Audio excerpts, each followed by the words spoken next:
नमस्कार, लोक स्वर में आपका स्वागत है। मैं हूं प्रियंका। खबरों में आगे बढ़ेंगे, मगर उससे पहले सुर्खियों पर एक नजर।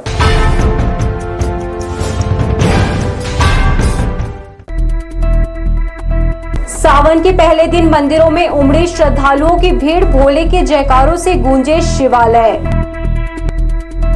लोक स्वर की खबर का असर, व्यापार विहार की जर्जर सड़कों पर महापौर ने किया निरीक्षण, अधिकारियों को दिए निर्देश। वन विभाग का उड़नदस्ता कार्यालय हुआ जर्जर, कर्मचारियों को हर पल लगता है डर। और बिलासपुर फैमिली कोर्ट में महिला वकील की दबंगई, फीस विवाद में क्लाइंट से मारपीट, मामला पहुंचा थाने। तो ये थी सुर्खियां, अब खबरें विस्तार से। महादेव की आराधना और भक्ति को समर्पित पवित्र श्रावण मास की शुरुआत हो गई है। इस महीने 4 सोमवार पड़ेंगे। श्रद्धालु रावण स्तोत्र, शिव तांडव, रुद्रा अष्टाध्यायी, लिंगम स्तोत्र का पाठ कर भगवान भोलेनाथ का रुद्राभिषेक करेंगे। भगवान भोलेनाथ को पूजने का पवित्र सावन महीना 11 जुलाई शुक्रवार से प्रारंभ हो गया है। इसके साथ ही श्रद्धालु जलाभिषेक करने के लिए मंदिर में आने लगे हैं। वे शिवलिंग पर श्रद्धा के बेलपत्र, धतूरा, कनेर के फूल अर्पित कर रहे हैं। उन्हें धूप द्वीप के साथ फलों का निवेद्य चढ़ाया जा रहा है। इस बार 4 सावन सोमवार है। सुबह से भक्त लोग आते हैं। विशेषता यह है कि लोग दूर दूर से आते हैं और इस बार पिछले बार की भांति इस बार भी छठ घाट से जो कांवड़िए जो हैं वो जल लेके नंदीश्वर शिव मंदिर पर जलाभिषेक करेंगे इसी माह पे। भगवान आशुतोष भोले शंकर केवल जल चढ़ाने मात्र से प्रसन्न हो जाते हैं। श्रद्धालु और कांवरिये बूढ़ा महादेव, रतनपुर, मल्हार, खरौद, शिवरी नारायण, कवर्धा में जलाभिषेक करने परिवार और इष्ट मित्रों के साथ रवाना होने लगे हैं। वे पहले सोमवार पर शिवलिंग में जलाभिषेक करेंगे। बाबा धाम जाने वाले श्रद्धालु बस, ट्रेन और दूसरे साधनों में प्रस्थान करने लगे हैं। चारों ओर हर हर महादेव, बम बम भोले की गूंज सुनाई दे रही है।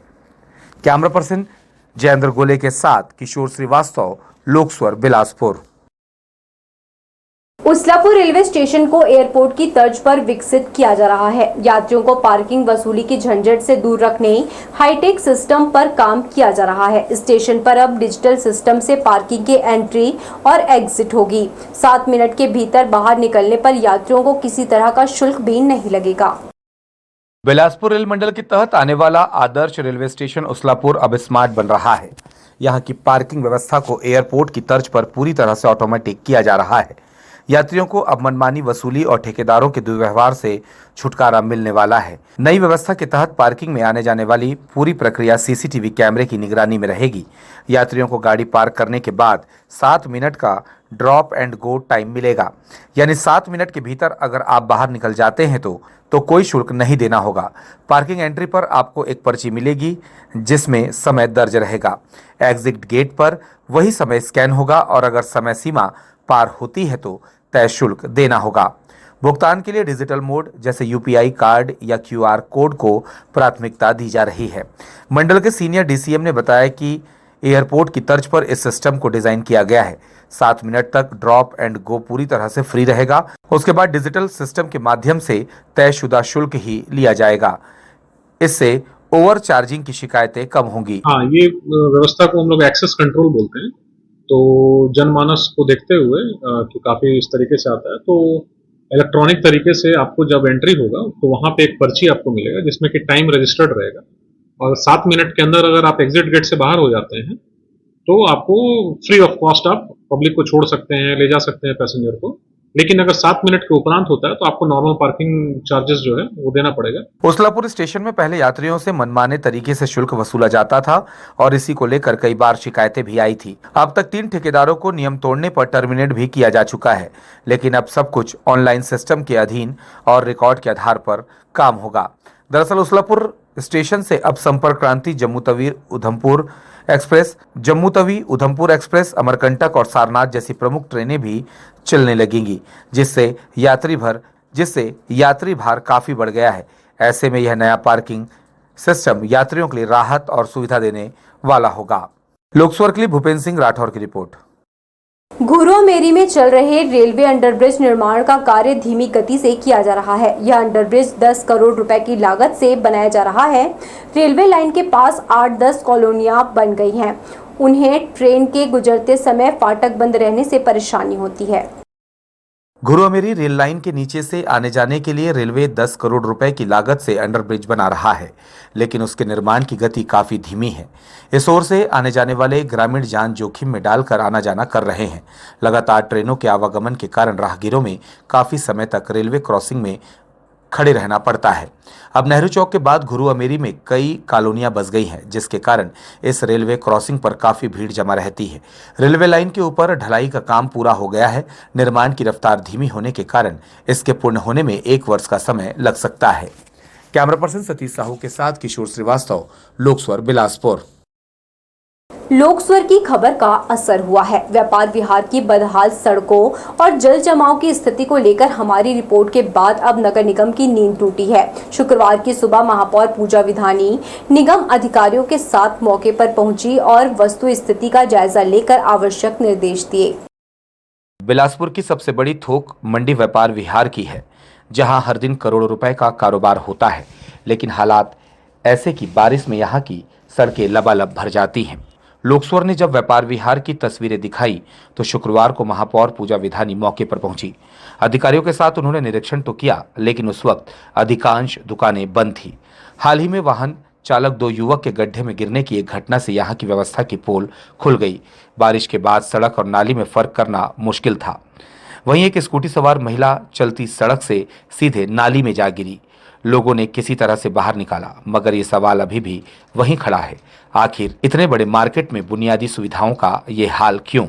व्यापारियों का कहना है कि नालियों की सफाई तो जैसे नाम मात्र की होती है, ऊपर से उन पर डाले गए भारी स्लैब निगम कर्मचारियों को अंदर झांकने भी नहीं देते।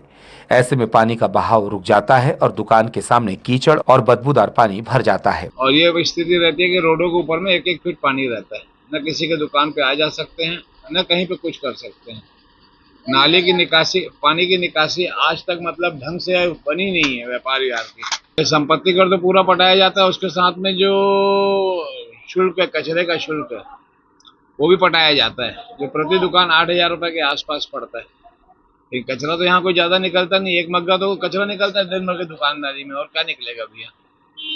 उसके बाद सुविधा नहीं है, कचरे की गाड़ी जरूर आती है, कचरा लेके जाती है, और साफ सफाई, रोडों में मरम्मत, नालियों के ऊपर स्लैब नहीं है।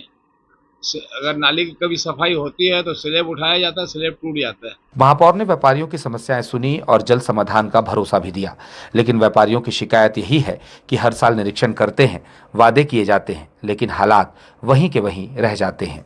व्यापार विहार को छत्तीसगढ़ की सबसे बड़ी थोक मंडियों में गिना जाता है, लेकिन यहाँ की सड़कें और नालियां बीते 20 साल से किसी प्रशासनिक करुणा की राह देख रही हैं। लोकस्वर की नजर इस मुद्दे पर बनी रहेगी, क्योंकि जब बात जनता की हो तो आवाज उठाना जरूरी है।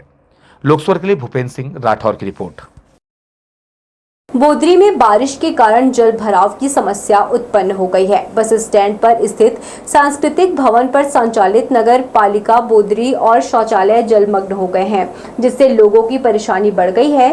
बस स्टैंड में घुटने भर पानी भर गया है, जिससे आवागमन में दिक्कतों का सामना करना पड़ रहा है।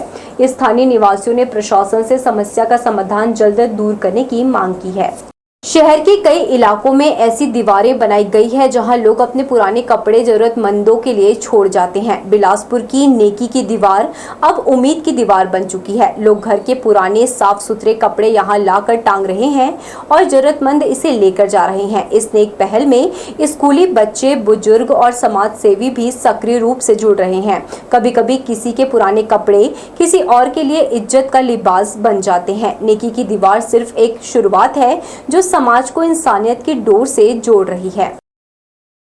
बारिश में जहां लोग राहत महसूस करते हैं, वहीं बिलासपुर वन मंडल का उड़नदस्ता कार्यालय इस मौसम में त्राही त्राही कर रहा है। हालात ऐसे कि सरकारी दफ्तर खुद मलबे में तब्दील हो चुका है। न छत सुरक्षित है, न दीवारें और न ही यहां काम करने वाले कर्मचारी। देखिए ये रिपोर्ट।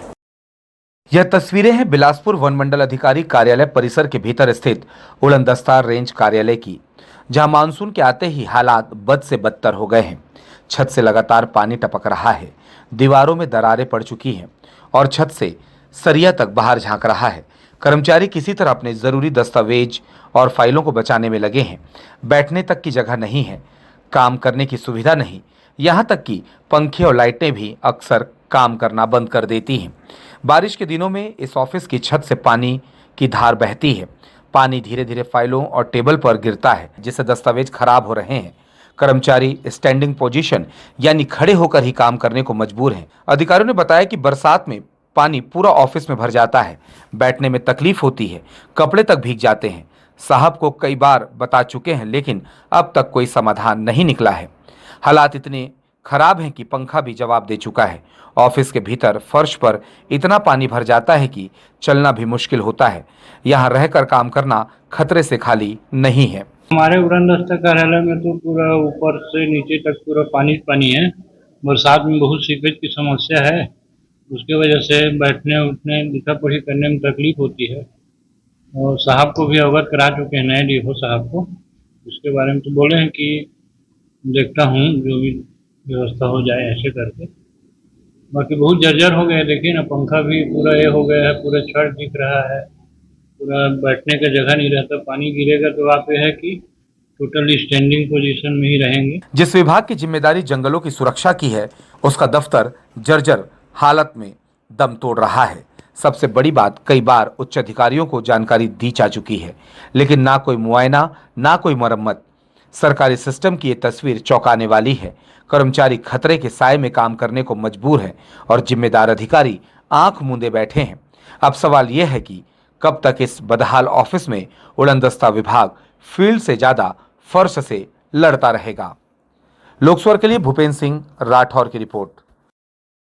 मां के स्नेह और प्रकृति के प्रेम को एक साथ जोड़ने वाली योजना एक पेड़ मां के नाम अब जन आंदोलन बनती जा रही है। मंगला स्थित Swami Atmanand English medium school में भी पौधारोपण का आयोजन किया गया। इस दौरान न सिर्फ विद्यार्थियों ने बल्कि शिक्षकों और जनप्रतिनिधियों ने भी बढ़ चढ़कर हिस्सा लिया। बिलासपुर के मंगला क्षेत्र में स्थित स्वामी आत्मानंद स्कूल के प्रांगण में शुक्रवार को कुछ खास हुआ। एक पेड़ मां के नाम अभियान के तहत स्कूल के बच्चों और शिक्षकों ने पौधारोपण कर पर्यावरण संरक्षण का संकल्प लिया। स्कूल प्रशासन ने हर क्लास के बच्चों को एक एक पौधे की जिम्मेदारी सौंपी है। पौधे की देखभाल, सेवा और उसका विकास सब बच्चों का दायित्व होगा। स्कूल में यह भी तय किया है कि साल के अंत में जिस क्लास का पौधा सबसे बेहतर विकसित होगा उसे पुरस्कृत किया जाएगा। स्कूल की प्रभारी प्राचार्य ने बताया कि वह चाहती हैं कि बच्चे सिर्फ पेड़ लगाए ही नहीं बल्कि उसे बड़ा होते देखें, उसे महसूस करें। इससे उनमें प्रकृति के प्रति प्रेम और जिम्मेदारी की भावना भी विकसित होगी। हमको मालूम है पर्यावरण को अच्छा करने के लिए ये सब बहुत आवश्यक है, तो हम स्कूल के सहारे इस चीज़ को बढ़ावा देंगे। हम लोग सोच रहे हैं कि हर एक क्लास के लिए कुछ पौधों जो बच्चे लेके आए हैं वो बच्चों की जिम्मेदारी रहेगी कि किस प्रकार से हम वो पौधे को अपने पौधों की सेवा करते हैं। कार्यक्रम में स्कूल के शिक्षकों और बच्चों के साथ साला विकास समिति, स्थानीय पार्षद और भारतीय जनता पार्टी के कार्यकर्ता ने भी हिस्सा लिया। स्थानीय पार्षद रमेश पटेल और अन्य जनप्रतिनिधियों ने बताया कि यह एक बेहद भावनात्मक और जरूरी पहल है। मां के नाम एक पौधा लगाना सिर्फ एक प्रतीक ही नहीं बल्कि भावनाओं और प्रकृति से जुड़ने का जरिया है। पेड़ है तो पानी है, पानी है तो कल है और कल है तो जीवन है। एक पेड़ मां के नाम पे आज आत्मानंद स्कूल मंगला में साला विकास समिति के साथ साथ वार्ड के भारतीय जनता पार्टी कार्यकर्ता, पार्षद और सभी छात्र छात्राएं और साला के समस्त गुरुजन के साथ में आज पौधारोपण किया गया। ये बहुत ही एक ऐसी योजना है जिससे इंसानों को पेड़ लगाने से आत्मिक संतुष्टि मिलती है, एक अलग प्रकार की खुशी की अनुभूति होती है। आज सावन के प्रथम दिवस पर आत्मानंद स्कूल मंगला में वृक्षारोपण का कार्यक्रम रखा गया, जिसमें समस्त छात्र छात्राएं और हम साला समिति के सदस्य और गुरुजन मिलके यहाँ पे वृक्षारोपण किए हैं। इस आयोजन के जरिए बच्चों में न सिर्फ पर्यावरण के प्रति जागरूकता बढ़ रही है बल्कि वे बचपन से ही प्रकृति के महत्व को समझ भी रहे हैं। यह अभियान उन्हें भावनात्मक रूप से भी जोड़ता है क्योंकि हर पौधा मां के नाम है। लोकस्वर के लिए भूपेंद्र सिंह राठौर की रिपोर्ट। गरीबों को रोजगार के लिए सहारा देने की योजना की जमीनी हकीकत कुछ और ही है। अशोकनगर में गुमटी योजना के तहत लगाए गए स्टॉल्स अब गायब हो गए हैं। बिजली ऑफिस के सामने जरूरतमंद लोगों के लिए 50 गुमटी लगाने की योजना बनाई गई थी, लेकिन अब हालात ये है कि गुमटियां यहां से नदारद है। कई गुमटियां चोरी हो गई है। स्थानीय लोगों का आरोप है कि नगर निगम की लापरवाही के चलते ये हालात बने हैं। रोजगार शुरू करने से पहले ही नगर निगम ने जरूरतमंदों की उम्मीदें तोड़कर रखती है। सरकारी राशि खर्च कर मंगाई गई ये गुमटियां कहां गायब हुई, इसका पता लगाने जिम्मेदार विभाग रुचि नहीं दिखा रहा है। अशोकनगर है बिजली ऑफिस के सामने, यहाँ गुमटी रखाया था, 50 गुमटी रखाया था, सब गुमटी चोरी हो गया है। सबको ले गए उठा के, किसी गरीब को दिए रहते तो आज गरीब लोग जीते खाते अपना जीवन रोजी मंजूरी करके अपना जीवन यापन करते। ये सब से नगर निगम का सब लापरवाही से सब हुआ है। तिफरा क्षेत्र में लगा ट्रांसफार्मर खराब है। इसके सुधार के लिए शिकायत के साथ आवेदन दिए गए, लेकिन समय पर समाधान नहीं हुआ, जिसके चलते लोग अंधेरे में रात गुजारने को मजबूर हैं। यह तस्वीर है तिफरा के धनवंतरी मेडिकल के पास, जहां पूरे 24 घंटे गुजरने के बाद इसे नहीं सुधारा जा सका। शिकायत करने के बाद भी ना तो ट्रांसफार्मर बदला गया, ना ही कोई वैकल्पिक इंतजाम किए गए। रात भर बिजली गुल रहने से लोगों को कई दिक्कतों का सामना करना पड़ा, खासकर बच्चों और बुजुर्गों को भारी परेशानी हुई। बिजली विभाग अब ठेकेदारों के भरोसे चल रहा है, जिसके कारण आम लोगों को इसका खामियाजा भुगतना पड़ रहा है। यहाँ बिजली का समस्या कल सुबह 2 बजे से है, जबकि सभी यहाँ जाके शिकायत भी कर रहे हैं यहाँ बिजली ऑफिस में, लेकिन कोई सुनवाई नहीं हो रहा है। लोग बस्ती में पानी की समस्या भी परेशान है, क्योंकि लाइट नहीं होने के कारण पानी भी नहीं मिल पा रहा है लोगों को। तो यहाँ तिफरा में काफ़ी समस्या है उसके लिए, और कोई सुनवाई हो ही नहीं रहा है। बिलासपुर कोर्ट परिसर से एक शर्मनाक घटना सामने आई है, जहां महिला वकील ने अपनी ही क्लाइंट के साथ मारपीट कर दी। मामला फैमिली कोर्ट का है और अब दोनों पक्षों ने सिविल लाइन थाने में शिकायत दर्ज कराई है। घटना जिला न्यायालय परिसर स्थित फैमिली कोर्ट की है। वकील लीना अग्रहरी ने अपनी क्लाइंट सुमन ठाकुर से फीस की बात को लेकर विवाद किया। आरोप है कि पहले महिला वकील के द्वारा केस लड़ने से इनकार किया गया। बाद में दोनों के बीच वाद विवाद इतना बढ़ा कि महिला अधिवक्ता ने अपने पक्षकार का बाल पकड़कर मारपीट शुरू कर दी। वीडियो में साफ दिख रहा है कि वकील सुमन ठाकुर के साथ साथ उसकी मां सावित्री देवी और भाई मुकुंद के साथ भी हाथापाई कर रही है। कोर्ट जैसी संवेदनशील जगह पर इस तरह की दबंगई कई सवाल खड़े करती है। पुलिस दोनों पक्षों की शिकायत दर्ज कर जांच कर रही है।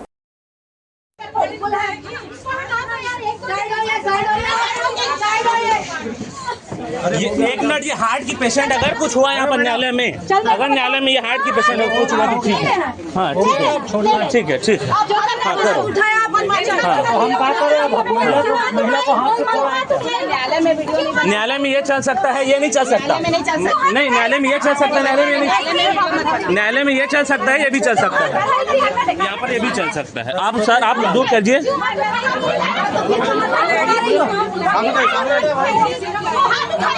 शनिचरी बाजार में मजदूरी की तलाश में एकत्र होने वाले ज्यादातर मजदूरों में खून की कमी की शिकायतें हैं। मेहनत मजदूरी के चक्कर में वे पौष्टिक भोजन नहीं ले पा रहे हैं। मुख्यमंत्री स्वास्थ्य जांच करने वाली एम्बुलेंस शुक्रवार को सुबह उनके स्वास्थ्य की जांच की। मुख्यमंत्री स्वास्थ्य मिशन का एम्बुलेंस शुक्रवार की सुबह शनिचरी बाजार के बिलासा चौक में रुका। यहां एकत्र श्रमिकों की जांच चिकित्सकों ने की। जांच में पता चला कि इनमें ज्यादातर महिला श्रमिकों में खून की कमी पाई गई। उन्हें आयरन की गोलियां देकर खानपान सुधारने के लिए कहा गया है। उनमें शारीरिक साफ सफाई के अभाव में खुजली होने की शिकायतें अधिक हैं।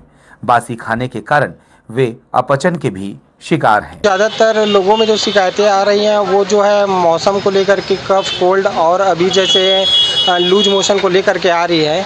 तो लूज मोशन का मेन यहाँ पे जो कारण है वो ये है कि लोग सब रात वाला बासी खाना मॉर्निंग में खा ले रहे हैं, इस वजह से इनको थोड़ा वॉमिटिंग वगैरह ये सब चीज़ की दिक्कत आ रही है। दूसरा, यहाँ पे जो पेशेंट हमारे पास आ रहे हैं उनको दिक्कत ये हो रही है कि लोग हाइजीन मेंटेन थोड़ा नहीं करते, तो ये जो है इचिंग की प्रॉब्लम्स यहाँ पे मेन है। और साथ में यहाँ पर जो महिलाएं वगैरह आ रही है उन लोगों को ज़्यादातर एनेमिक कंडीशन में इन लोगों को, इनमें HB वगैरह जो है ना कम देखने को मिल रहे हैं हम लोगों को यहाँ पे। इन मरीजों को खुजली की दवा देकर साफ सफाई से रहने और एक ही कपड़े को कई दिनों तक नहीं पहनने की समझाइश दी गई है। देखा गया है कि मेहनत मजदूरी के चक्कर में वे पौष्टिक आहार नहीं ले पाते। ऐसे लोगों को मल्टीविटामिन का सिरप दिया गया है। गंभीर मरीजों को जिला अस्पताल रेफर किया गया है।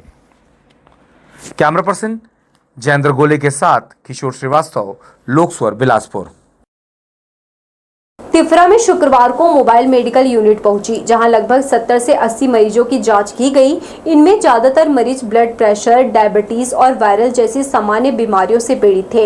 यूनिट में पूरी प्राथमिक स्वास्थ्य सुविधाएं मौजूद है। मुख्यमंत्री स्लम स्वास्थ्य योजना के अंतर्गत हर वार्ड और जोन में 15 दिन में एक बार यह यूनिट पहुंचती है। इनमें डॉक्टर, नर्स, दवा और जाँच उपकरण सभी उपलब्ध रहते हैं। यूनिट में खून की जाँच, हीमोग्लोबिन जाँच की सुविधा भी रहती है। जाँच उपचार के बाद उचित परामर्श देकर उन्हें दवा का वितरण भी किया जाता है। बरसात के मद्देनजर मेडिकल यूनिट को खास तौर पर अलर्ट किया गया है।